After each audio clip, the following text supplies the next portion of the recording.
So good morning everyone and welcome to the first revision session for FR for December 2023 exam.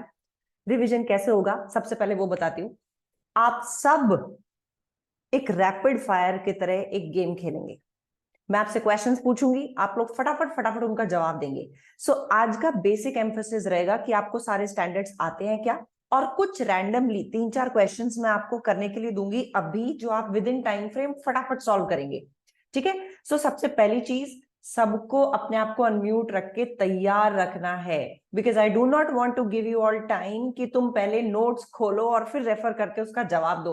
It has to be quick, within 3 seconds आपको उस चीज का जवाब देना है। ठीक है, रेडी हो जाओ सब।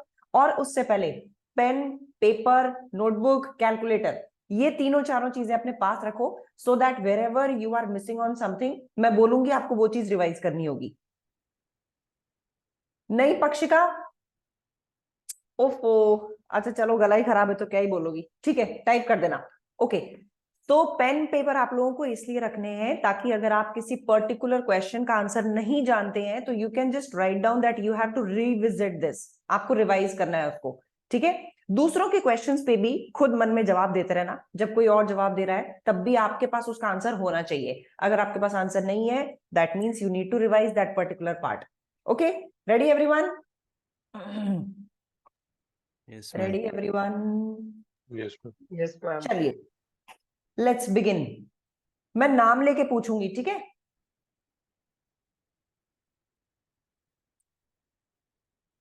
Dinky. Yes, ma'am. Dinky, can an accounting policy be changed, yes और नो? सबसे पहला सवाल। Yes. It can be changed. Yes. Under what circumstances? If it gives fairer presentation. That's it, only under this Yeah. Case we can change the accounting policy. Yes, and if it is, I guess, required by IFRS standard. Perfect. ठीक है ठीक है ठीक है। Okay, next I will come to Khushpreet. Khushpreet, Yes, ma'am. एक मेरे पास एक PPE थी और उसकी लाइफ मैंने पहले एस्टिमेट की थी कि वो लाइफ है 5 years, but now I am estimating कि लाइफ उसकी अब 4 years ही रह गई है। This is a change in accounting policy और change in accounting estimate. Accounting estimate, ma'am. Okay, reason? Because, ma'am, accounting estimate इसलिए क्योंकि ये जो अकाउंटिंग एस्टिमेशंस होते हैं वो एस्टिमेट के बेसिस पे होते हैं, लाइक जो हम assumptions रीजन के बेस एक्चुअली पे। हिंट देती हूँ। मैंने रीजन किस हिसाब से पूछा? चेंज इन अकाउंटिंग पॉलिसी तब होती है जब 3 क्राइटेरियाज में से कोई भी सेटिस्फाई होता है। I Yes. Want to know any one of these 3 criterias. Presentation, recognition and measurement. Okay okay, मुझे प्रेजेंटेशन पे थोड़ा सा एक ब्रीफ कर दो कि प्रेजेंटेशन हम किसको बोलते हैं, मतलब ऐसे ही किसी भी एग्जांपल से। मैम, प्रेजेंटेशन मतलब आई थिंक जब हेड्स चेंज करते हैं। परफेक्ट, जब हेड्स चेंज करते हैं, जैसे हम कॉस्ट ऑफ सेल में कोई चीज पहले बुक करते थे, अब हम उसको Yes. सेल्स Administrative डिस्ट्रीब्यूशन में ले जा रहे हैं या expenses, ऑफिस yeah. एडमिनिस्ट्रेशन में ले जा रहे हैं। Perfect, correct answer. ओके, अभिषेक, मेजरमेंट बेसिस बोला खुशप्रीत ने अभी, इसका कोई भी एग्जांपल बता दो मुझे। Any lemon example will work. Measurement basis change होना, ये क्या होता है? हमारा जो मेथड होता है डेप्रिसिएशन का वो चेंज हो रहा है। मेथड ऑफ डेप्रिसिएशन चेंज होना। चलो ठीक है, उसके अलावा और कोई एग्जांपल? वैसे वो मेजरमेंट बेसिस है नहीं। मैम एक चीज थी मुझे यहाँ पर, आपने ना एक बहुत क्लैरिटी के साथ में ये बताया था कि हम अकाउंटिंग एस्टीमेट और अकाउंटिंग पॉलिसी में हम किस तरीके से डिफरेंशिएट कर पाते हैं। तो मैम एक बार आप वो वाली चीज बता सकते हो? नहीं, जो क्वेश्चन पूछा है ये रिवीजन क्लास चल रही है, डाउट क्लियरिंग क्लास नहीं है ये। मतलब जो मैम पूछा उसी में से प्रॉब्लम निकाल दो। नहीं मैम, सच बता रहा हूँ, मैं एक हफ्ते से यही 2 हफ्ते से लेके बैठा था कि मेरे को ये चीज पूछनी है, पिछली बार भी नहीं पूछ एंड पाया। में बताऊंगी, क्वेश्चन के टाइम नहीं, एंड में। श्योर। ठीक है, चलो Harsh, you clarify please. Measurement basis का कोई भी एग्जांपल बता दो। मैम आई थिंक जैसे मैम हम पहले फेयर वैल्यू थ्रू पीएनएल करते थे एंड अब हम फेयर वैल्यू थ्रू ओसीआई करने लगे हैं। परफेक्ट। मतलब हम जो मेजरमेंट का मेथड होता है ना, किसी भी आइटम पे जो मेथड्स होते हैं, जैसे हम फाइनेंशियल इंस्ट्रूमेंट्स पे अमोर्टाइज कॉस्ट पे मेजर कर सकते हैं, फेयर वैल्यू थ्रू पीएनएल पे कर सकते हैं, फेयर वैल्यू थ्रू ओसीआई पे कर सकते हैं। जैसे ये मेथड्स चेंज होंगे, दैट इज मेजरमेंट बेसिस का चेंज या मेजरमेंट के मेथड का चेंज। बिल्कुल सही जवाब हर्ष। रिकग्निशन का भी मुझे कोई एग्जाम्पल दे दो। अपूर्व देगा रिकग्निशन का एग्जाम्पल। मैम इसी में पूछ रहा है वैल्यूएशन ऑफ इन्वेंट्री इसी में डालेंगे। फिर प्रॉब्लम Measure- रिवीजन के टाइम अरे तो हो गया ना डाउट। नहीं, रिकग्निशन का एग्जाम्पल दो।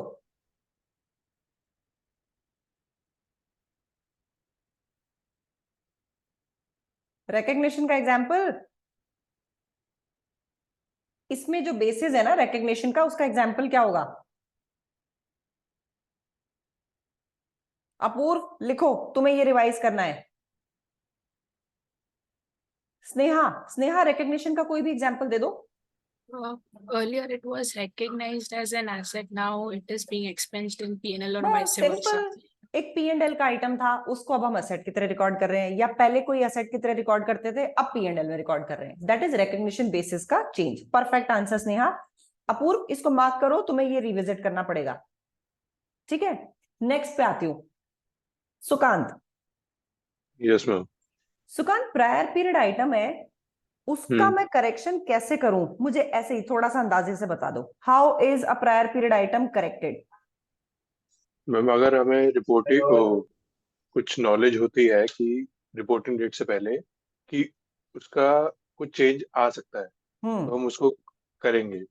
ठीक है, नहीं वो तो एडजस्टिंग और नॉन एडजस्टिंग आइटम है। हाँ। प्रायर पीरियड आइटम है और उसको मुझे पता चला है कि अब मुझे फाइनेंशियल्स पिछले सालों के चेंज करने हैं, मैं उसको कैसे चेंज करूं? ओपनिंग रिटेन अर्निंग्स में। ओपनिंग रिटेन्ड अर्निंग्स के थ्रू। परफेक्ट, ठीक है। नेक्स्ट पे आती हूं, समीर। समीर, कुछ इनपुट्स होते हैं जो ऑब्जर्वेबल होते हैं, means some information is observable. इसको हम लेवल 1, लेवल 2 या लेवल 3 में से किस में कैटेगराइज करते हैं? हम लेवल 2 में। Perfect. Urvi, Yes, ma'am. Information आ रही है कोटेड प्राइसेस से, एक ऐसी चीज की जिसका एक्टिव मार्केट भी है। ये इंफॉर्मेशन कौन?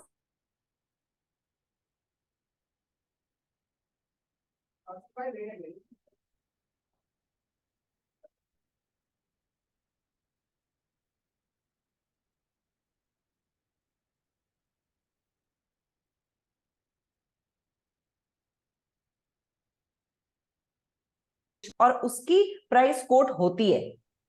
हम ऐसे केस में आइडेंटिकल एसेट है। गाइस तुम लोग मुझे सुन सकते हो? नहीं ma'am, यस मैम, हाँ, इसमें मैम, इसमें पॉज हो गया था, अभी सही हो गया। अच्छा ठीक है, ठीक है, ठीक है। अब आवाज क्लियर है? सो आई एम आस्किंग कि एक ऐसे एसेट की हम फेयर वैल्यू निकालना चाह रहे हैं जिसका एक एक्टिव मार्केट है, आइडेंटिकल एसेट्स की मेरे पास उसकी कोटेड प्राइस भी आ गई है। ये कौन से लेवल की इंफॉर्मेशन है? 1, 2 या 3? 3 उर्वी? लेवल की, 3rd लेवल की मैम। 3rd लेवल की है। Anybody would like to correct her? Adamya? First level की होगी मैम, आइडेंटिकल हाँ, फर्स्ट level लेवल की की। पूरन बिल्कुल सही। ठीक है उर्वी, ये फर्स्ट लेवल की क्यों हुई? असेट आइडेंटिकल है, उसका एक कोटेड मार्केट है, Active यानी market वो भी है। मार्केट में ट्रेड किया जाता है, तो ये तो सबसे ट्रस्टवर्दी इंफॉर्मेशन होगी। यानी जो आप फेयर वैल्यू पकड़ रहे हो, that is the best estimate of your asset. ठीक है। लेवल 3 में क्या होता है उर्वी? वहां पे दूर दूर तक कुछ भी इंफॉर्मेशन अवेलेबल नहीं होती है, यानी ना ऑब्जर्वेबल होगी, ना आइडेंटिकल असेट की वैल्यू आपको कोटेड वैल्यू मिलेगी, कुछ भी नहीं होगा। तो आप जैसे तैसे उसकी वैल्यू निकालोगे, यानी अनऑब्जर्वेबल भी होगी, उसका एक्टिव मार्केट भी नहीं होगा, और आप कुछ एस्टिमेट करके उसकी इंफॉर्मेशन या फेयर वैल्यूएशन करेंगे। That is level 3। ठीक है उर्वी, लिखो, तुम्हें एक बार इसको रिविजिट करना है। Yes ma'am. Ma'am level 2 similar item होता है। Level 2 is observable similar items का जो मिलता जुलता है, लेकिन लेवल 1 अप्रोक्सीमेटली सेम होता है। ठीक। ठीक है, चलो नेक्स्ट पे आते हैं। अब सुकांत ने ही पूछ लिया तो सुकांत से पूछ लेती हूँ।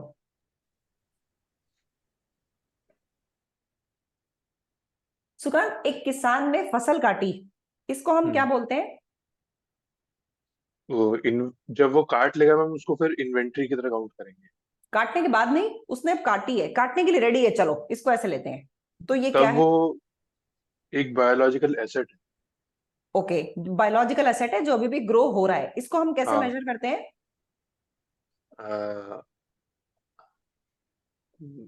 P&L के थ्रू। नहीं नहीं, मेजरमेंट का बेसिस क्या है? कॉस्ट पे मेजर करें या फेयर वैल्यू पे करें? कॉस्ट। कॉस्ट पे करें। डिंकी, कुछ अमेंडमेंट करना चाहोगी इस बात पे? fair value less cost to sell. बिल्कुल बिल्कुल सुकांत, हम फर्स्ट प्रायोरिटी पे उसको fair value less cost of sale पे करते हैं। अगर फेयर वैल्यू अवेलेबल नहीं होती तो हम जाके उसको कॉस्ट पे मेजर करते हैं। ठीक है, एक बार इसको लिख लो, you have to revisit it. और वो तुमने ठीक बोला कि अगर इसके फेयर वैल्यूएशन पे कुछ भी अप्स एंड डाउन होते हैं तो वो P&L में हम लेके जाते हैं। बिल्कुल करेक्ट बोले जी। फसल काटने के बाद में इन्वेंट्री बनती है। इन्वेंट्री को हम किस IAS के अंडर कवर करते हैं पूरन? Yes ma'am. इन्वेंट्री जो फसल काट ली उसको हम किस IAS के अंडर कवर करते हैं? IAS का नंबर और नाम। IS2 inventory. IS2 inventories, perfect. IS2 inventories, quickly कोई मुझे बता सकता है इसका मेन स्टेटमेंट क्या है? अभिषेक, IS2 क्या बोलता है, मेजरमेंट कैसे होना चाहिए? लोअर ऑफ कॉस्ट और net realisable value. Perfect, lower of cost और नेट रियलाइजेबल वैल्यू, बिल्कुल सही बोले आप। अच्छा, अब नेक्स्ट आती हूं। Vinay, are you okay? तबीयत ठीक है आपकी? Vinay, I was expecting a rank from you. But my situation is different now. पर कोई बात नहीं, तुम पास हो जाओगे। मैं तुम्हें ये रैंक वाली एक्सपेक्टेशन इसलिए बता रही हूं क्योंकि अगर तबीयत खराब है, रैंक नहीं आएगी पर तब भी तुम पास हो जाओगे। तो तुम पेपर दे दो, अपने 3 महीने खराब मत करो। अगर पॉसिबल है कि 3 घंटे लगातार बैठ सकते हो, then give the exam. Yes, ma'am. ठीक है, बट थोड़ा सा ध्यान रखना, I have suffered through jaundice, it takes years to come out of this. थोड़ा सा अपना ध्यान रखना, ठीक है? Okay, ma'am. चलो ओके, चलिए जी। सो एक असेट है, उसकी वैल्यू सडनली गिर गई क्योंकि इकोनॉमी गिर गई। इस असेट की वैल्यू जो गिरी है, इसको मैंने डेप्रिसिएशन की तरह बुक्स ऑफ अकाउंट्स में चार्ज कर लिया। क्या मैंने सही चार्ज किया? रुको रुको रुको रुको रुको, खुशप्रीत, क्या मैंने सही चार्ज किया? No ma'am, it's an impairment. It's an impairment, okay. तो इम्पेयरमेंट कैसे कैलकुलेट करते हैं खुशप्रीत? अमाउंट ऑफ इम्पेयरमेंट कैसे निकलेगा? Carrying amount minus realisable value. Okay, I will amend this word, realisable value नहीं, रिकवरेबल अमाउंट। ये IAS का स्टैंडर्ड वर्ड है, ठीक है? अपन इसको चेंज नहीं करेंगे, भावनाएं तुम्हारी सेम है मुझे पता है। So it's recoverable amount. अब मुझे उर्वी एक बार बता दे कि रिकवरेबल अमाउंट कैसे कैलकुलेट होगा? Ma'am, higher value of fair value less cost to sell and and Value in use. Value in use. Vinay, एक बार जरा वैल्यू इन यूज को एक्सप्लेन कर दो। अगर ये मुझे दिया हुआ नहीं है तो मैं कैसे कैलकुलेट करूंगी? Present value of all future cash inflows. Perfect perfect, future में जो जो भी इनफ्लोज या आउटफ्लोज होंगे उनकी present value is value in use. तो वैल्यू इन यूज और fair value less cost of sale, इन दोनों में से जो भी हायर होगा that is the recoverable amount. और इंपेयरमेंट कैसे निकलेगा? कैरिंग अमाउंट मतलब आपने इस असेट को बुक्स ऑफ अकाउंट्स में कितना डाल रखा है, तो कैरिंग अमाउंट और रिकवरेबल अमाउंट का डिफरेंस इज इंपेयरमेंट। अब मैं तुम्हें एक चीज स्क्रीन पे दिखाती हूं, मुझे बताना एक बार उसका तुम क्या करोगे।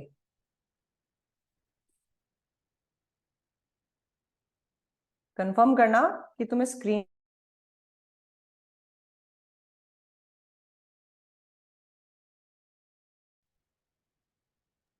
Yes ma'am. Yes, ma'am.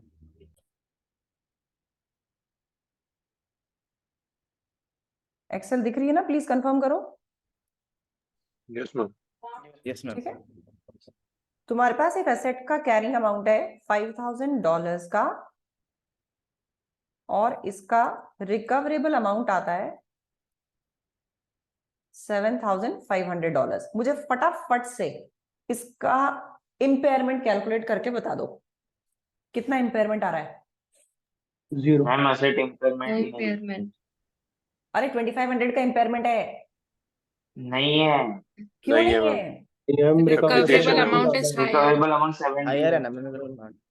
Impairment की तो सिचुएशन ही ये होती है कि असेट आपकी बुक्स ऑफ अकाउंट्स में जितना दिख रहा है वर्सेस मार्केट में जितना उसकी वैल्यू है, वर्थ है, वो आपको क्या रिकवर करके दे सकता है, that is less than the carrying amount, that is impairment. तो यहाँ तो इम्पेयरमेंट ही नहीं हुआ है। ठीक है, बिल्कुल सही जवाब दिया आप सबने, इम्पेयरमेंट नहीं हुआ। चलो अब मैं इसको थोड़ा सा बदल देती हूँ। नाउ लेट्स सी इम्पेयरमेंट हुआ क्या। Yes, ma'am. Yes ma'am. Yes हुआ। मैम 1500। कितने का इम्पेयरमेंट है? 1500. 1500 का। How will I charge this impairment from the financial statements? Answer will be given by who will give? Vraj will give. Vraj, इस impairment को कैसे चार्ज करूं? Ma'am balance sheet में असेट में से माइनस करेंगे और Perfect. प्रॉफिट एंड लॉस में P&L में ले जाओ सीधा। हाँ पक्का? हाँ।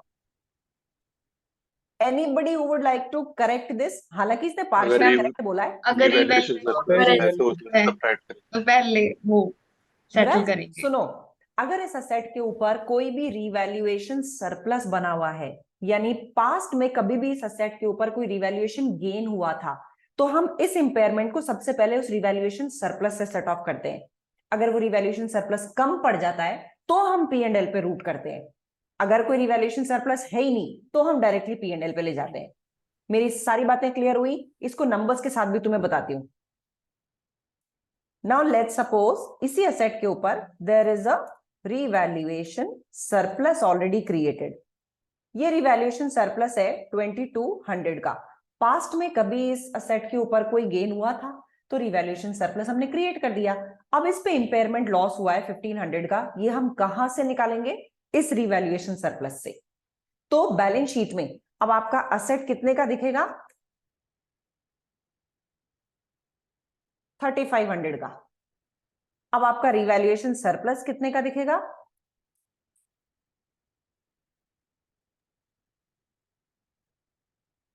$700 का। बताओ, ये ट्रीटमेंट समझ में आया?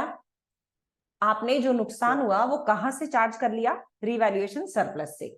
असेट कम हुआ 3500 का, रिवैल्यूएशन सरप्लस कम हुआ 700 का। ये बात समझ आई सबको? बताओ, बोलो बोलो बोलो। Yes ma'am.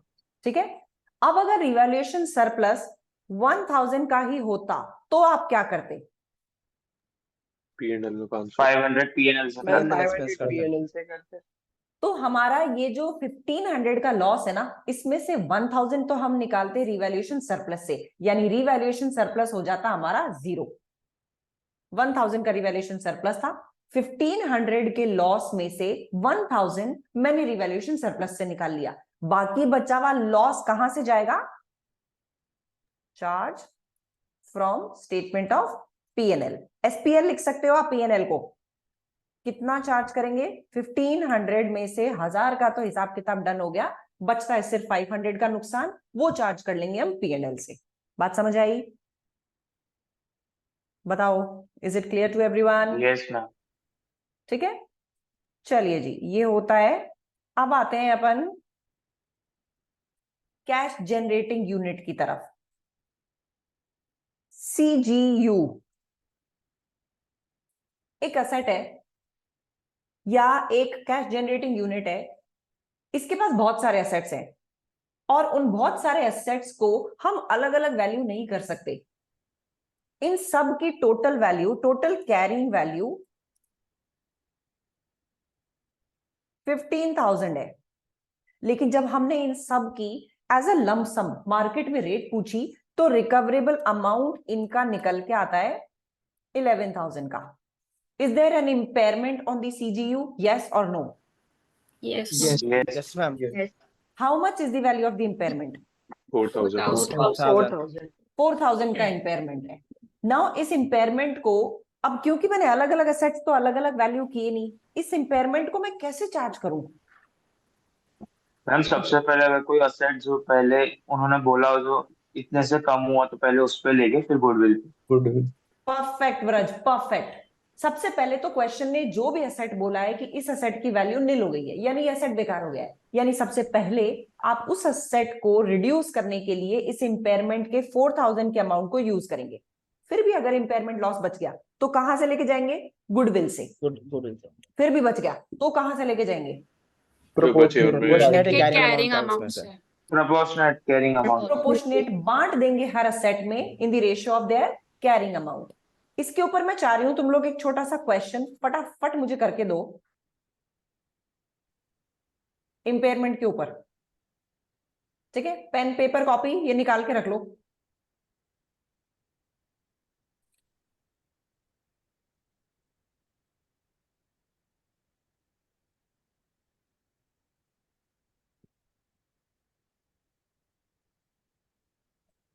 एक सेकेंड. ना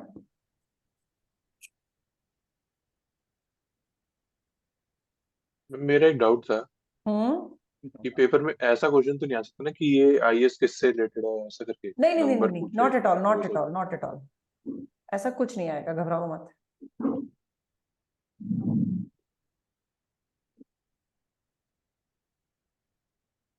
स्क्रीन शेयर कर रही हूं. इसमें तुम्हें वैल्यू क्या निकालनी है वो मैं बताती हूँ अभी.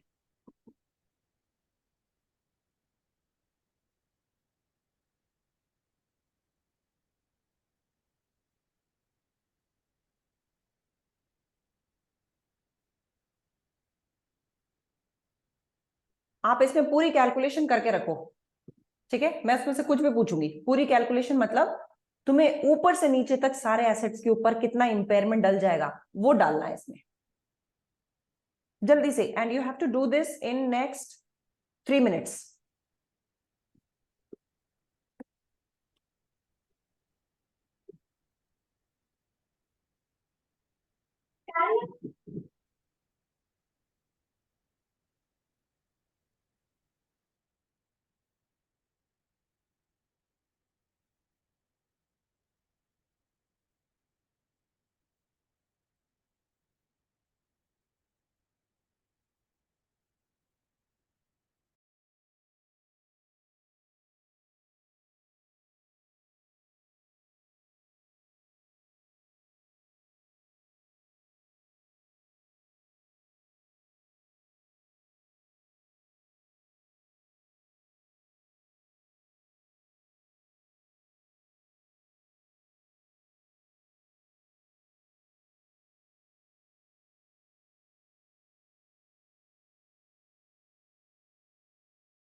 चैट बॉक्स में आंसर लिखना और डायरेक्ट मुझे मार्क करना.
स्नेहा, हम दोनों का आंसर मैच कर रहा है।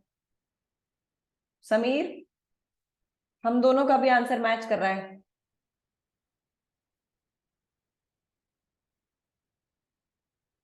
यस, बिल्कुल सही जवाब स्नेहा। ठीक है, सबने कर दिया। पूछूं अब क्वेश्चंस। सबसे पहले चैट बॉक्स में फटाफट what is the amount of impairment वो लिख के बताओ जल्दी से। Amount of impairment quickly. Perfect, ठीक है। अब इस इम्पेयरमेंट को इन्वेंट्री पे कितना एलोकेट किया आप सबने वो लिखो। Very good, very good, very good. What about plant? Plant पे कितना इम्पेयरमेंट गया? Perfect. What is the carrying value of building now? What is the carrying value of building now?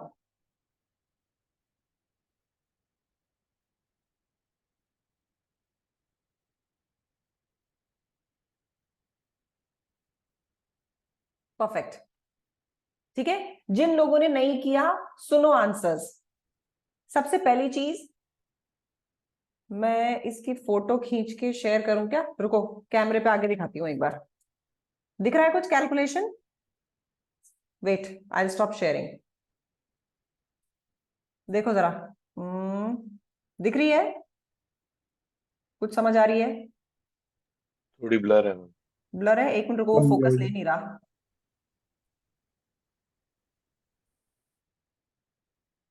रुको, मैं ग्रुप पे शेयर कर देती हूँ ना, भूल गई मैं।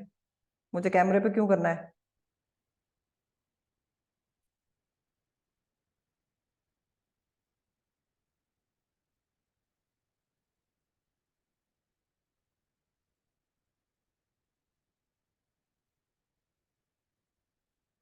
ग्रुप पे भेजा है, चेक करो।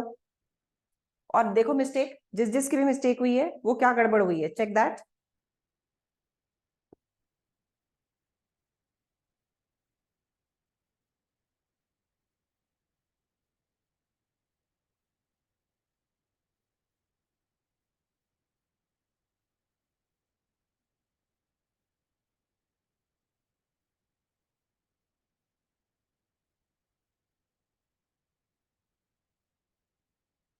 ओके ओके पक्षिका, ठीक है। जिनका भी गलत था जस्ट रेफर टू दिस, आपने इसमें क्या गड़बड़ करी। ओके जी, परफेक्ट, आगे बढ़ते हैं।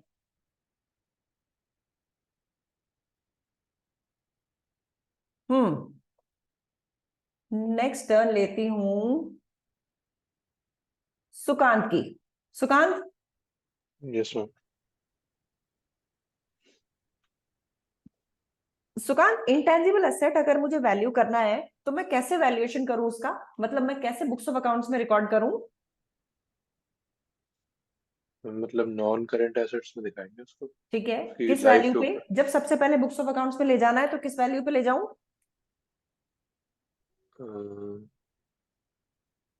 मैम उस पर वो डिपेंड करता है कि उसकी फाइनाइट लाइफ है, इनफाइनाइट लाइफ है। नहीं, वो तो डेप्रिसिएशन के लिए होता है। मैंने लेट सपोज मैंने एक कॉपीराइट परचेज किया है, उसको मैं बुक्स ऑफ अकाउंट्स में कैसे रिकॉर्ड करूं? On the amount we have paid to, that is the cost, Acquire ठीक it. है। जो भी पे किया उसको हम बोलते हैं कॉस्ट। अब आ गई 31 दिसंबर, अब मैं इसको कैसे रिकॉर्ड करूं सुकांत? मैम जैसे इसकी अगर 4 इयर्स लाइफ है तो इस पे हम डेप्रिसिएशन चार्ज को अमोर्टाइजेशन चार्ज करेंगे। अमोर्टाइजेशन चार्ज करेंगे। ठीक है, मेरा क्वेश्चन इसमें असल में ऐसा था कि मैं इसको कॉस्ट एंड रिवैल्यूएशन, कॉस्ट पे रहने दे या फिर डेप्रिसिएशन चार्ज करेंगे। हाँ ठीक है, तो दो मॉडल्स जो अवेलेबल है वो कौन से हैं? कॉस्ट मॉडल या रिवैल्यूएशन मॉडल। खुशप्रीत, अगर मैं रिवैल्यूएशन मॉडल लेती हूँ और फेयर वैल्यू की वजह से कुछ फायदा होता है, उसको हम कहाँ रूट करेंगे? अगर इंटेंजिबल एसेट की फेयर वैल्यू पे कुछ भी फायदा या नुकसान होता है उसको हम कहाँ लेके जाते हैं? ओसीआई में मैम। ओसीआई में। P&L में नहीं ले जाएंगे? नहीं मैम। अच्छा ठीक है।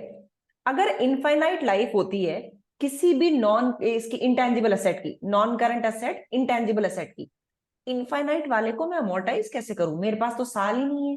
तो उसको मैम अमोर्टाइज कैसे करेंगे विनय? एवरी रुको रुको ईयर रुको, Annual. विनय विनय विनय, एनुअल इम्पेयरमेंट रिव्यू करेंगे मैम। उसका इम्पेयरमेंट रिव्यू करेंगे, हर साल चेक करेंगे कि कहीं इसकी वर्थ गिर तो नहीं गई, और इस पे जो इम्पेयरमेंट होगा उसको हम इम्पेयरमेंट वाले स्टैंडर्ड पे ले जाएंगे। व्रज, उसमें जो भी नुकसान होगा, इम्पेयरमेंट होगा, उसको कहां से चार्ज करेंगे?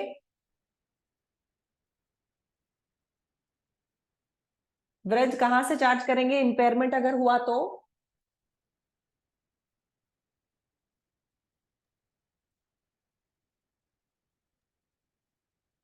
हाँ व्रज बोलो। पीएनएल। अभी करा ना अपन ने, अगर पहले रिवैल्यूएशन रिवोल्यूशन सरप्लस सरप्लस है, से फिर पीएनएल। बिल्कुल, अगर रिवैल्यूएशन सरप्लस है तो पहले उससे चार्ज करेंगे, रिवैल्यूएशन सरप्लस नहीं है तो पीएनएल से चार्ज करेंगे। इसका मतलब देखो, हम दो अकाउंटिंग स्टैंडर्ड्स में इधर से उधर मूव कर जाते हैं। जैसे ही हम इंटेंजिबल एसेट की वैल्यूएशन कर रहे होते हैं, जैसे ही हमें पता चलता है कि इंपेयरमेंट रिव्यू किया तो इंपेयरमेंट हो गया, now we enter into a different standard. ठीक है, समझ गए?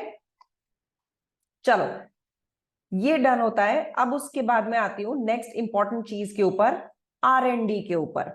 आप लोगों के स्क्रीन पे लिख रही हूं, एक मैंने रिसर्च करी, तो रिसर्च की आपको कुछ डेट बताती हूं।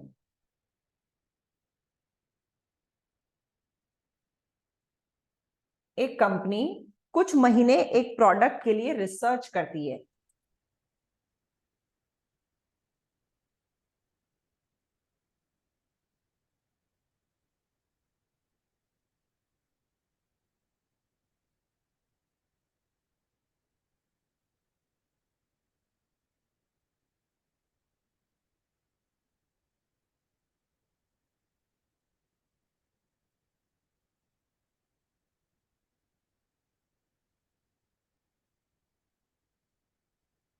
ट्रिपल जीरोज में वैल्यूज ले लेना, ठीक है?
Let it be a medicine, medicine की रिसर्च हो रही थी ये, तो अब इन्होंने प्रोडक्शन स्टार्ट कर दिया।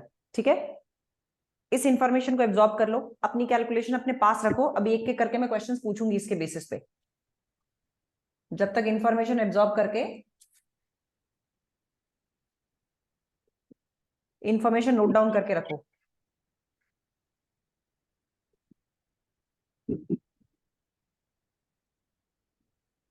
1800. The product incurs 430 per month till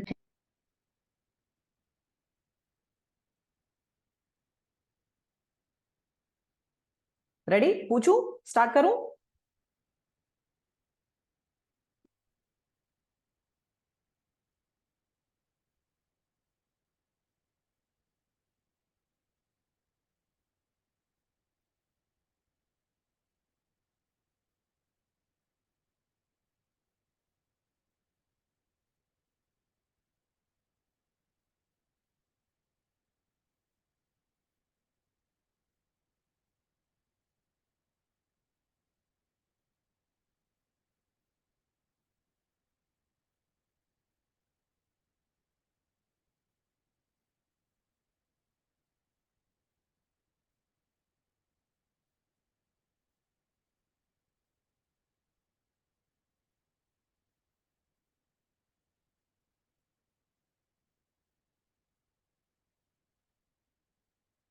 बच्चों तैयार हो? Yes ma'am. ठीक है, अब मुझे सबसे पहले बताओ, ये जो रिसर्च पे $2 लाख हर महीने का खर्चा हो रहा है, इसको हम कहां लेके जाएंगे? सब लोग चैट बॉक्स में लिखेंगे।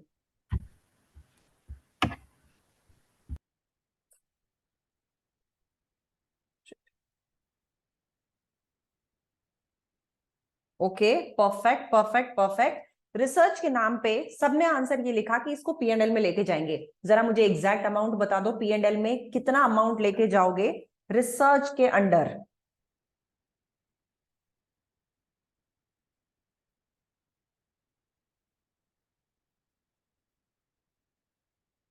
Okay, everybody saying 1800। ये 1800 कैसे आया? 1 जनवरी से 30 सितंबर तक 9 मंथ्स होते हैं और हर महीने के $2 lakh, that means 1800। Triple zeros को एक बार अवॉइड करते हैं, तो 1800 will be the amount for research expense which will go to P&L। Perfect जी। डेवलपमेंट के नाम पे what amount will you capitalise? मैं सालों में नहीं उलझ रही हूं, मुझे सिर्फ ये टोटल बताओ, टोटल डेवलपमेंट के नाम पे कितना अमाउंट कैपिटलाइज होगा? 2 आंसर्स आए हैं, दोनों अलग है। डेवलपमेंट के नाम पे कितना अमाउंट कैपिटलाइज होगा?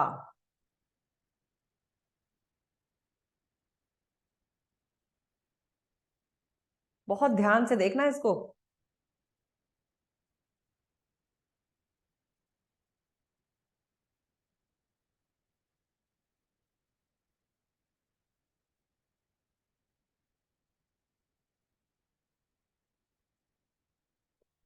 सबके आंसर अलग अलग आ रहे हैं। Okay, just tell me the number of months for which I need to capitalize the development cost। 4,30,000 हर महीने आ रही है, मुझे कितने महीने की कैपिटलाइज करनी है? 8 months। 4, 3, 8। मेरा बोल रहा है मन कि ये होना चाहिए 9 month। अच्छा, मैंने डेट क्लैरिफाई नहीं करी। टिल जनवरी नेक्स्ट ईयर, तो जनवरी 31 लेते हैं इसको। अब बताओ 8 month। जनवरी 31 ले लेते हैं। So with January 31 how many months of development expenditure will you capitalise? 8 months। 8 month। 8 months, बिल्कुल 8 मंथ्स। ये 8 मंथ्स कैसे आ रहे हैं? फरवरी, मार्च, अप्रैल, मई, जून, जुलाई, अगस्त, सितंबर, क्योंकि अक्टूबर से तो प्रोडक्शन स्टार्ट हो गया, तो कमर्शियल प्रोडक्शन स्टार्ट होने तक में और ये प्रोजेक्ट फीजिबल होने से ये जो ड्यूरेशन होती है इसको हम कैपिटलाइज करते हैं। ये 4 जो लोग लिख रहे हैं, बेटा क्या कंफ्यूजन है? जो लोग भी 4 मंथ्स लिख रहे हैं, ये कौन से 4 मंथ्स लिख रहे हो? मैम ये इसमें लिखे जैसे अपने सितंबर After तक September। रिसर्च से ही लिखा है। समझ गई मैं वही पूछना चाह रही थी, तुम उसमें तो कंफ्यूज नहीं हो रहे हो। देखो, जो तुम्हारा स्टैंडर्ड है वो क्या बोलता है कि हम डेवलपमेंट कॉस्ट्स को कैपिटलाइज तब कर सकते हैं जब कुछ कंडीशन सेटिस्फाई हो। ये कंडीशन सेटिस्फाई होने में एक कंडीशन होती है when the project becomes feasible. उस दिन से लेकर जब तक कमर्शियल प्रोडक्शन स्टार्ट नहीं हो जाए तब तक के पीरियड को हम कैपिटलाइज कर देते हैं। याद आया? बताओ, याद नहीं आया तो वो स्लाइड शो करूं? मैं कहां से बोल रही हूं? शो करूं? रुको, शो करती हूँ। वो क्लिक नहीं हो रही है तो देखो, अभी के अभी सॉर्ट कर देते हैं उसको।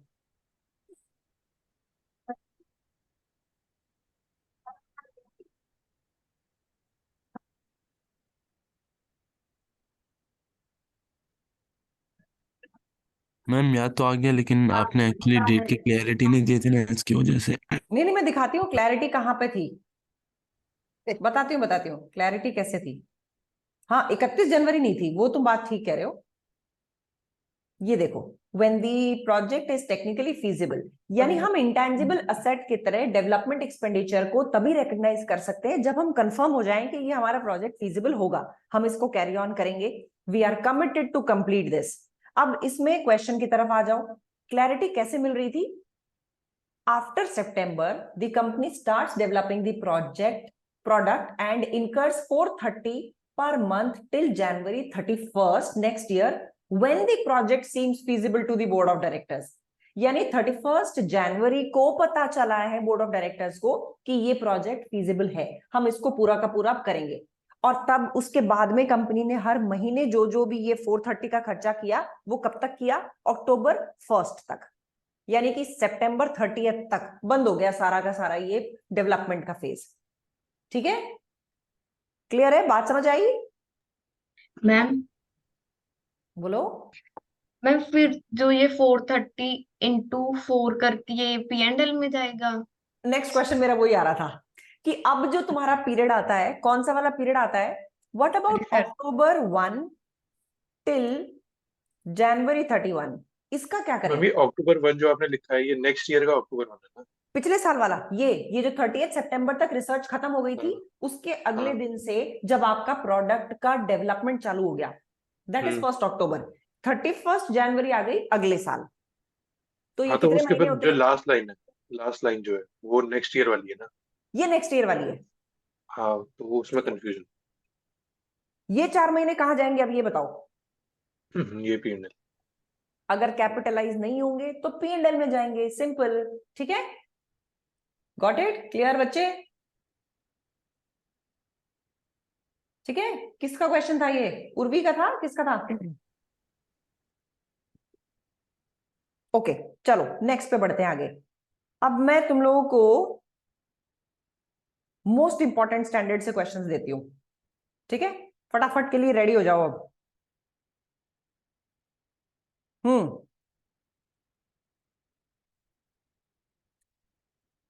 एक गवर्नमेंट ग्रांट दी जाती है कंपनी को, और वो इस कंडीशन पे दी जाती है कि कंपनी 3 साल तक लोकल एरिया में बच्चों के लिए टीचर्स की सर्विसेज रखेगी। मतलब 3 साल तक लोकल एरिया में जो गरीब बच्चे हैं उनको पढ़ाने के लिए टीचर्स असाइन करेगी कंपनी।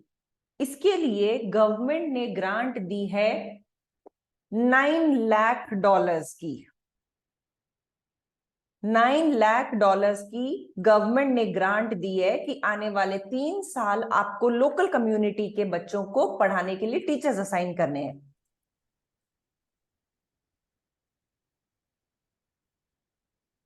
सबसे पहला सवाल, इस ग्रांट को किस मेथड के अंडर रिकॉर्ड करोगे? क्या ये कैपिटल ग्रांट है या रेवेन्यू ग्रांट है? ग्रांट। चैट बॉक्स में रेवेन्यू ग्रांट। रेवेन्यू ग्रांट है। अब इसको रिकॉर्ड कैसे करोगे? चैट बॉक्स में पहले साल के ईयर एंड पे what will be the status of this grant in the balance sheet?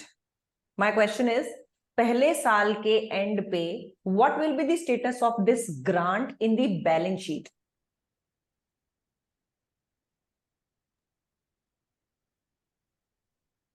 Okay, ठीक है पूरन, परफेक्ट। व्रज बिल्कुल सही। अदम्या कुछ गड़बड़ हो गई है बेटा, ध्यान से देखो। स्नेहा ने मेरे नेक्स्ट क्वेश्चन को पहले ही पकड़ लिया। स्नेहा मुझे पहले इसके अकाउंट का हेड बताओ, अमाउंट बताओ, ये नेक्स्ट स्टेप है।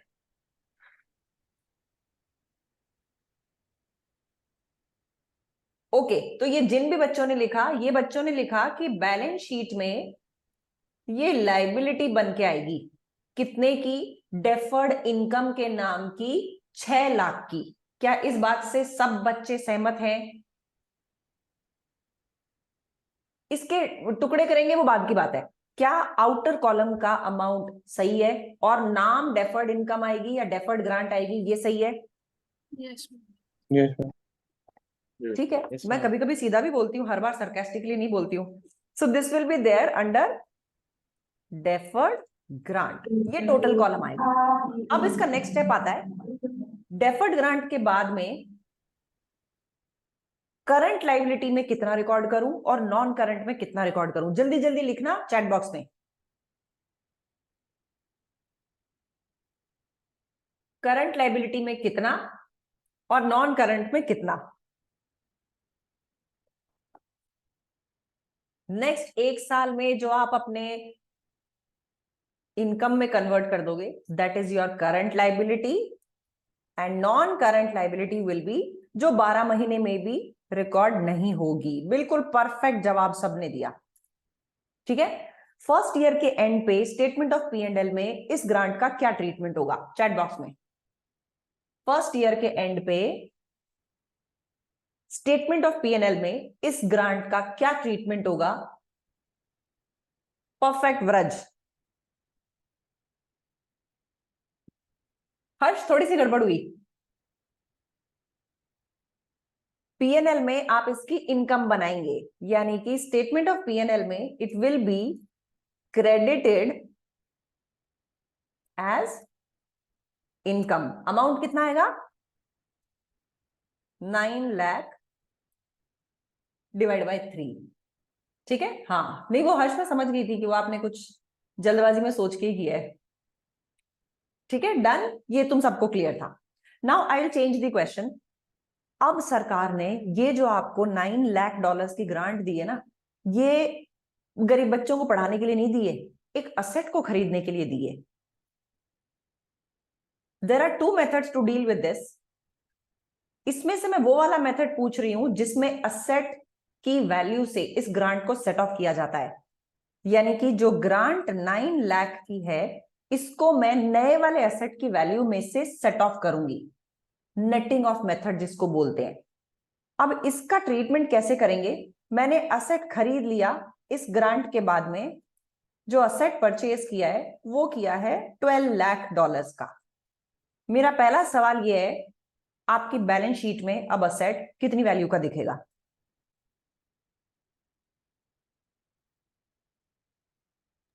शानदार, 3 लाख मैम। बिल्कुल। कैसे दिखेगा, 12 लाख माइनस 9 लाख की ग्रांट, यानी आपका असेट 3 लाख का ही दिखेगा। अब आप डेप्रिसिएशन कितने अमाउंट के ऊपर चार्ज करेंगे, 12 लाख के ऊपर या फिर 3 लाख के ऊपर? 3 लाख के ऊपर। 3 लाख के ऊपर, परफेक्ट। अब ये जो आपकी ग्रांट थी इसके साथ एक कंडीशन अटैच थी, आपने वो कंडीशन फुलफिल नहीं की। Now this grant becomes repayable. इसका क्या करोगे, जैसे ये रीपेबल होगी क्या लाइबिलिटी साइड पे इसका कोई इंपैक्ट आएगा, क्या इंपैक्ट आएगा? मैम लायबिलिटी ऐड करेंगे। लाइबिलिटी साइड पे कितने की लाइबिलिटी, ग्रांट पेबल बनेगी कितने की, 9 लाख। 9 लाख की पूरी पे करनी पड़ेगी सरकार को। उसके अलावा क्या इसका असेट साइड पे कोई इंपैक्ट आएगा? असेट की वैल्यू बढ़ा देंगे। असेट की वैल्यू बढ़ा देंगे। असेट की वैल्यू बढ़ जाएगी, यानी कि ट्रीटमेंट क्या होगा, मुझे ऐड करना पड़ेगा 9 लाख को, करेक्ट? यही करना पड़ेगा, माइनस डेप्रिसिएशन। उसके अलावा पीएनएल पे इसका क्या इंपैक्ट आएगा? डेप्रिसिएशन। एडिशनल डेप्रिसिएशन करना पड़ेगा। ये एडिशनल डेप्रिसिएशन कितने अमाउंट पे बुक होगा? 9 लाख। 9 लाख पे। आपने पहले डेप्रिसिएशन 12 लाख पे लगाना था, लेकिन आपने 12 में से 9 माइनस कर दिए, 3 लाख पे ही लगाया। लेकिन अब जब ग्रांट रीपेबल हो जाएगी तो ये जो 9 लाख पहले आपने हटाए थे इसके ऊपर भी अब डेप्रिसिएशन लगाना पड़ जाएगा। That means additional depreciation will be booked on 9 lakh. 9 lakh. ठीक है, गॉट इट? और इस डेप्रिसिएशन को आप असेट साइड में से भी माइनस कर दोगे। वेरी गुड यार, याद है तुम लोगों को, मजा आ गया। Okay, next question. अब ओरल क्वेश्चंस पे आते हैं। अब तुम अपने पेन पेंसिल्स छोड़ सकते हो। पुरन, हम इन्वेस्टमेंट प्रॉपर्टी को किस पे वैल्यू करते हैं, कॉस्ट मॉडल या रिवैल्यूएशन मॉडल पे? इन्वेस्टमेंट प्रॉपर्टी को वैल्यू करने के लिए cost model and revaluation model are available, correct? पक्का हर्ष? मैम इनिशियल तो मैम कॉस्ट पे ही होगा। बिल्कुल, मैंने करेक्ट आंसर लिख दिया है। हाँ बोलो बोलो हर्ष, बोलो। Then we have choice between cost model and fair value model. Fair value model, ठीक है। पूरन, रिवैल्यूएशन मॉडल नहीं होता इसमें, फेयर वैल्यू मॉडल होता है। हम इसको रीवैल्यू नहीं करते, इसकी फेयर वैल्यू जज करते हैं। बात जरूर एक ही होती है, लेकिन स्टैंडर्ड ने फेयर वैल्यू का इसको नाम इसलिए दिया हुआ है क्योंकि हम इसको रीवैल्यू करके अपने एसेट को बढ़ाने की बात नहीं करते हैं। हम देखते हैं फेयर वैल्यू अच्छी हुई और बेच देंगे, ठीक है। तो the intent behind carrying this asset is different. Khushpreet, जो फेयर वैल्यूएशन करा इस पे जो भी गेन होगा वो कहाँ जाएगा? P&L में। P&L में, OCI में नहीं? नहीं मैम। ओके व्रज, इसके ऊपर अब मैं डेप्रिसिएशन किस मेथड से चार्ज करूं? जिस इन्वेस्टमेंट प्रॉपर्टी को मैं फेयर वैल्यू पे ले रही फेयर हूं, वैल्यू पे है, फेयर वैल्यू पे डेप्रिसिएशन नहीं लगेगा। नहीं लगता। परफेक्ट जी, परफेक्ट। तो एक बात बताओ, ये कौन से एसेट का जो रिवैल्यूएशन गेन होता है वो OCI में जाता है? अदम्या क्या बोलती हो? कौन से एसेट का रिवैल्यूएशन गेन OCI से जाता है? हर चीज तो P&L से जा रही है। PPE कौन सा स्टैंडर्ड होता है PPE का? IAS 16। IAS 16, perfect. डिंकी, मुझे एक असेट PPE से उठा के इन्वेस्टमेंट प्रॉपर्टी बनाना है और इन्वेस्टमेंट प्रॉपर्टी पे हम कॉस्ट मॉडल यूज करेंगे, मैं इसका ट्रीटमेंट कैसे करूं? सेम कैरिंग अमाउंट ही लेके जाएंगे और डेप्रिशिएट करेंगे आगे चल के डेप्रिशिएट करेंगे एज पर विच IAS? पहले स्टार्टिंग में PPE के लेके जाएंगे, हमारा सेम ही होता है एक्चुअली। हाँ, उसी वैल्यू पे लेके चले जाएंगे। फिर जब आप डेप्रिशिएट करोगे और जब वो ट्रांसफर हो जाएगा इन्वेस्टमेंट प्रॉपर्टी में, तो कौन सा IAS उस पे लगने लग जाएगा? IAS 40। ओके ठीक है, 40 लगेगा। तुम्हें नंबर लर्न करने हैं डिंकी, ये नंबर्स लर्न करना बच्चों, क्योंकि क्वेश्चंस कई बार जब आएंगे ना तो वो नंबर्स के साथ आएंगे। ठीक है समीर, अब मुझे एक PPE को इन्वेस्टमेंट प्रॉपर्टी बनाना है और इस इन्वेस्टमेंट प्रॉपर्टी को मुझे फेयर वैल्यू पे मेजर करना है, मैं कैसे इसको ट्रांसफर करूं? मैम पहले पीछे से रिवैल्यू करेंगे PPE को, फिर गेन को कहां लेके जाएंगे? इवैल्यूएशन सरप्लस में। परफेक्ट। फिर ट्रांसफर कर देंगे IAS 40 में। वेरी गुड, परफेक्ट, मजा आ गया समीर। नेक्स्ट आते हैं अभिषेक। अभिषेक, अब मैं इन्वेस्टमेंट प्रॉपर्टी को PPE में लेके चली जा रही हूं, तो इन्वेस्टमेंट प्रॉपर्टी कॉस्ट मॉडल पे वैल्यू होती थी, कैसे ट्रांसफर करूं? कॉस्ट मॉडल पर ही होगी मैम PPE पे। पहले उसको इन्वेस्टमेंट प्रॉपर्टी से PPE में ले जाना है या पहले उसको रिवैल्यू करना है फिर ले जाना है? पहले ट्रांसफर करना है, पहले ट्रांसफर करना है, फिर PPE के अंडर हम वैल्यू करते रहेंगे जैसे करेंगे। परफेक्ट है जी। अब थोड़ी सी सिचुएशन चेंज करती हूँ। स्नेहा, अब मेरी जो इन्वेस्टमेंट प्रॉपर्टी है ना, जिसको मैं PPE में ले जाना चाह रही हूँ, ये इन्वेस्टमेंट प्रॉपर्टी फेयर वैल्यू पे हम मेजर करते थे। Now what should I do to transfer it to PPE? I will first revalue as per IAS 40 under fair value, not charging depreciation. Perfect. And bring it to IAS 16 for मतलब उसके methods के हिसाब से। ठीक है। And when I am revaluing the property as per IAS 40, इसका gain मुझे कहाँ लेके जाना है? P&L में। परफेक्ट जी, बिल्कुल सही जवाब आपका स्नेहा। नेक्स्ट पे आते हैं विनय। विनय, किसी भी नॉन करंट एसेट को मैंने बेचा, उस पे प्रॉफिट या लॉस अगर होता है तो वो कैसे कैलकुलेट होता है और उसको कहाँ लेके जाते हैं? मैम उसकी कैरिंग अमाउंट में से माइनस कर देते हैं, जो भी जितने में हम उसको सेल कर रहे हैं, और जो भी प्रॉफिट या लॉस होगा वो हम उसको बुक कर देंगे P&L में। P&L में। क्या कोई खास बात इसमें मुझे ध्यान रखनी है विनय? इस एसेट से रिलेटेड अगर कोई रिवैल्यूएशन सरप्लस है तो उसका कुछ करना है? यस मैम, जितना भी रिवैल्यूएशन सरप्लस है उस सबको रिटेन्ड अर्निंग में ट्रांसफर कर देना। बिल्कुल, उसको रिटेन्ड अर्निंग में ट्रांसफर कर देते हैं। वेरी वेल पुट, मजा आ गया।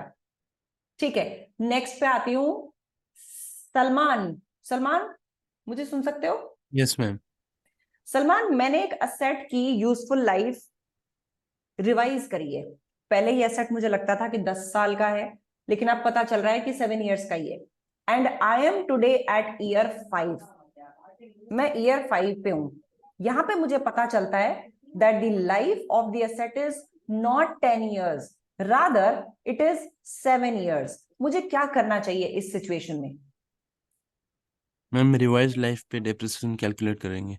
यानी डेप्रिसिएशन का अमाउंट बढ़ेगा या कम हो जाएगा?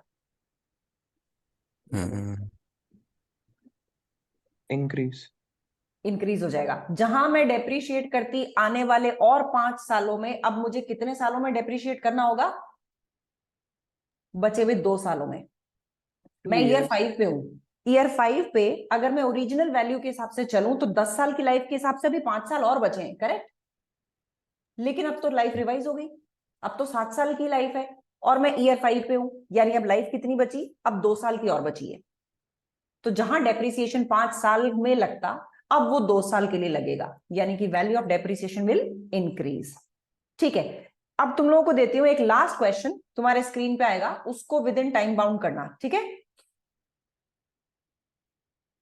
एक मिनट। हाँ,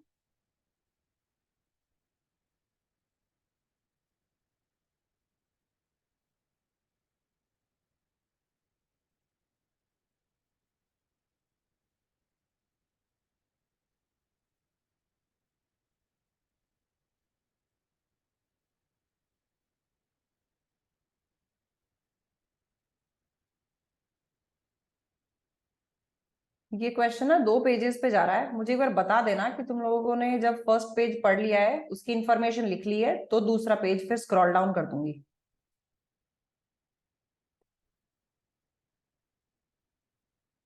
ये capitalise the following bank loans outstanding, बस इतनी सी इंफॉर्मेशन है। अब यहां से आ जाओ, ये बस इसके 2 लोन्स आउटस्टैंडिंग है और बाकी की इंफॉर्मेशन है। इसको करो विद इन 3 मिनट्स।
डन हुआ नहीं बच्चों?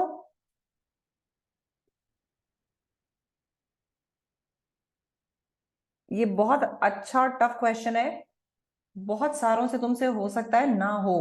कराऊं, मैं स्टार्ट करूं करना?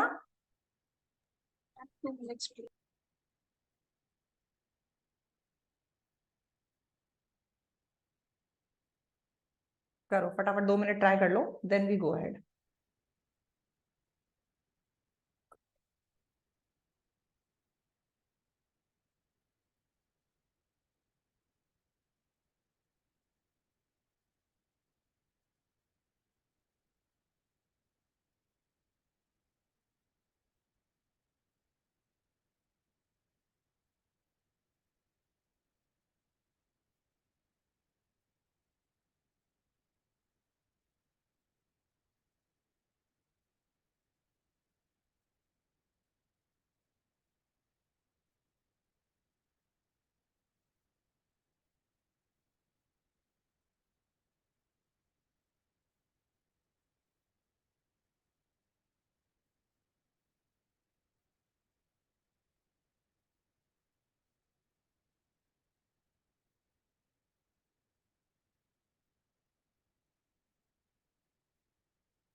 कराऊं?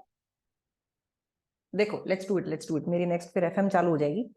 ओके, देखो जी, स्पेशल केस क्यों बोल रही हूँ, अच्छा क्वेश्चन क्यों बोल रही हूँ। यहाँ पे 2 लोन्स हैं कंपनी के पास और दोनों को यूज करते हुए द कंपनी इज बिल्डिंग और constructing the qualifying asset.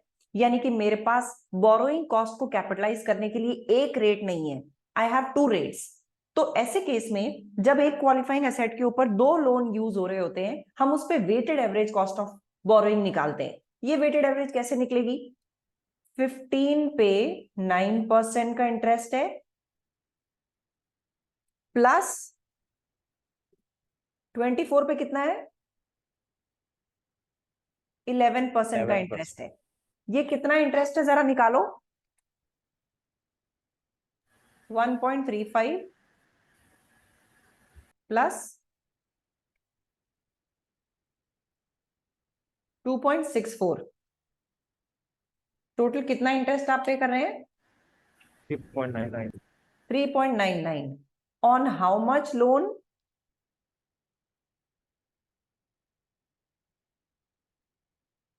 Correct. 15 plus 24 ये कितना होता है? 39 के ऊपर 3.99 का आप इंटरेस्ट पे कर रहे हैं। Now what is the effective rate of interest? 3.99 divide by 39 into 100। ये आपकी इफेक्टिव रेट ऑफ इंटरेस्ट आएगी। कितनी आएगी?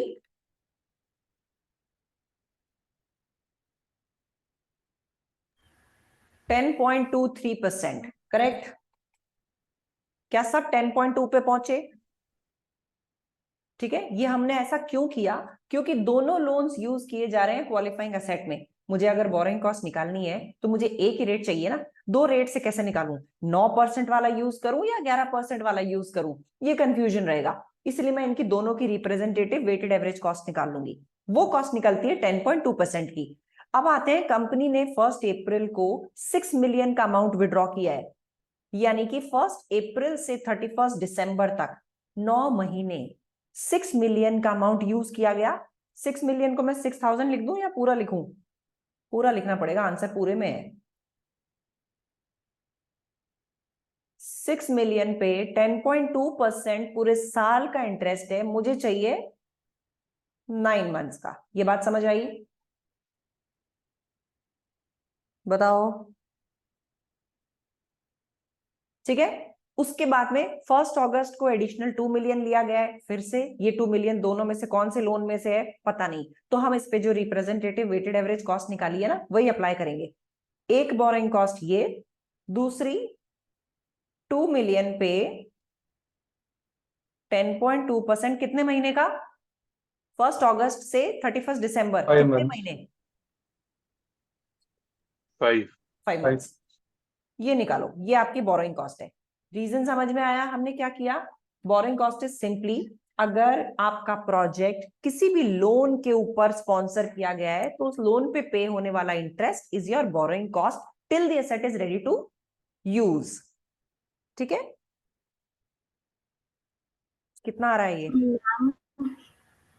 543 544,000 option A. Option A is the answer. ठीक है मैम। हाँ जी, बोलो बोलो। मैम इसमें हम 6,000 का 4 मंथ्स का लगा के और 8,000 का 5 मंथ्स का लगा सकते हैं। कर सकते हैं, mathematically is fine, that's okay, आ जाएगा। ठीक है। तो आप जो कर रहे हो वो क्यूमुलेटिव अप्रोच है, कर मैम सकते हो। हाँ जी बोलो। मैम इसमें कोई अगर फंड्स इन्वेस्ट किए होते फॉर एग्जांपल, तो उसमें सेट ऑफ करके नेट ऑफ जो अमाउंट आया तो माइनस वो करते अपन, हाँ बिल्कुल। तो ये जो माइनस टोटल करते बोरिंग हैं। कॉस्ट आ रही है इसमें से माइनस कर देते, वो इसी पीरियड की होनी चाहिए थी। मतलब कि कौन सा वाला पीरियड? 1 अप्रैल, और 1 अप्रैल से आना चाहिए था इस 6 मिलियन में से इन्वेस्टेड अमाउंट, और इस 2 मिलियन में से कुछ इन्वेस्ट किया है तो वो 1 अगस्त से होना चाहिए था। उसी पीरियड में फॉल होना चाहिए जिस पीरियड का हम कैपिटलाइजेशन कर रहे हैं, फिर माइनस कर देते हैं हम इसमें से। ठीक है, समझ गए? Yes ma'am. समझ गए सब? चलो Yes. ठीक है। तो अब आज वाले में चैप्टर नंबर 9 मैंने नहीं पूछा ना, वो कल वाले सेशन में पूछूंगी। तो तुम लोग कल वाले सेशन के लिए भी सेम टाइम के हिसाब से तैयार रहना। Will go with the same sequence itself कि पहले मैं आप लोगों से उसका कॉन्सेप्ट पूछूंगी, फिर हम कुछ क्वेश्चंस प्रैक्टिस करेंगे।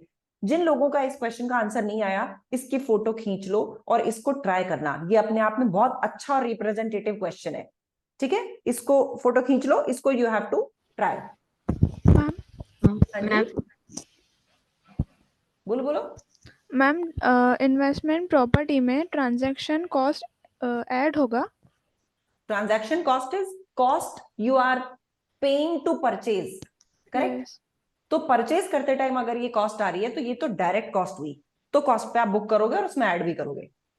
And cost to cell?